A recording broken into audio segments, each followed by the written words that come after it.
Hello दोस्तों, आज हम डॉक्टर बाबा साहेब अम्बेडकर जी के द्वारा 20 जुलाई 1924 को स्थापित बहिष्कृत हितकारिणी सभा के बारे में जानेंगे। ये केवल एक संस्था नहीं थी, बल्कि भारत में सामाजिक न्याय और दलित जागरण की एक नई शुरुआत थी। 1924 का भारत अंग्रेजों के शासन में था।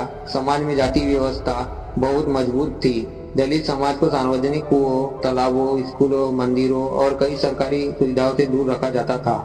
उन्होंने शिक्षा प्राप्त करने में कठिनाइयों का सामना करना पड़ा था और सामाजिक सम्मान भी नहीं मिलता था। डॉक्टर बाबा साहेब अम्बेडकर जी ने बचपन से ही इस भेदभाव को झेला था। उन्होंने भारत और विदेश में उच्च शिक्षा प्राप्त की थी और समझ चुके थे कि किसी भी समाज की प्रगति का सबसे बड़ा साधन शिक्षा और संगठन होता है। इसलिए उन्होंने तय किया कि दलित समाज को केवल सहानुभूति नहीं, बल्कि सटीक नेतृत्व और अवसरों की आवश्यकता है।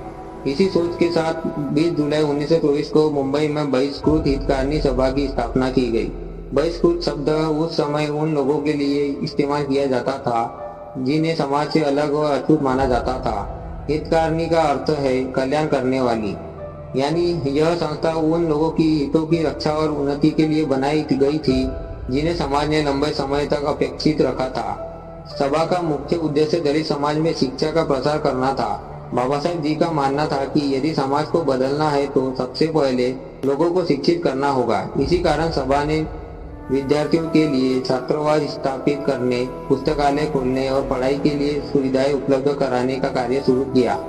इसके अलावा सभा का उद्देश्य दलित समाज में आत्मविश्वास और आत्मसम्मान पैदा करना भी था। उस समय बहुत से लोग सामाजिक दबाव और भेदभाव के कारण अपने अधिकारों की मांग करने से भी डरते थे। बाबा साहेब जी ने उन्हें समझाया कि वे किसी से कम नहीं है और उन्हें समान अधिकार मिलने चाहिए। बहिष्कृत हितकारिणी सभा ने विभिन्न स्थानों पर सभाएं और सम्मेलन आयोजित किए।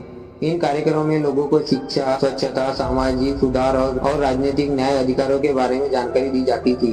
बाबा साहेब जी का स्वयं इन सभाओं में भाषण देकर लोगों को जागरूक करते थे। इस संस्था ने सरकार के सामने भी दलित समाज की समस्याओं को उठाया। उस समय सरकारी नौकरियों, शिक्षा और सार्वजनिक सुविधाओं में दलितों की भागीदारी बहुत कम थी। सभा ने इन मुद्दों पर लगातार आवाज उठाई और सुधारों की मांग की। बहिष्कृत हितकारिणी सभा का एक और महत्वपूर्ण योगदान ये था कि इसने दलित समाज को संगठित किया। पहले लोग अलग अलग क्षेत्रों में बिखरे हुए थे, उनके पास कोई मजबूत नेतृत्व नहीं था। संस्था ने उन्हें एक मंच दिया जहाँ वे अपनी समस्या और अधिकारों पर चर्चा कर सकते थे। इसी संगठन की बदौलत आगे चलकर कई बड़े आंदोलन संभव हो सके। 1927 का ऐतिहासिक महार सत्याग्रह, जिसमें दलितों ने सार्वजनिक तालाब से पानी लेने के अधिकार के लिए संघर्ष किया, उसकी तैयारी और संगठनात्मक शक्ति का आधार भी ये सभा बनी। बाद में मंदिर प्रवेश आंदोलन और सामाजिक न्याय के अन्य अभियानों में भी इस संस्था की महत्वपूर्ण भूमिका रही। बाबा साहेब अम्बेडकर जी का प्रसिद्ध संदेश था, शिक्षित बनो, संगठित रहो और संघर्ष करो। बहिष्कृत हितकारिणी सभा ने इस संदेश को वास्तविक रूप देने का काम किया। इसने हजारों लोगों को शिक्षा, जागरूकता और आत्मसम्मान की दिशा देने में आगे बढ़ाया।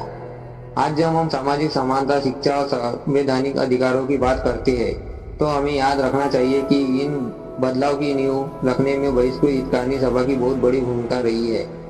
अंत में ये कहना गलत नहीं होगा कि 20 जुलाई 1924 को स्थापित यह संस्था केवल एक संगठन नहीं थी, बल्कि करोड़ों वंचित लोगों के लिए आशा, जागरूकता और सामाजिक परिवर्तन का प्रतीक थी।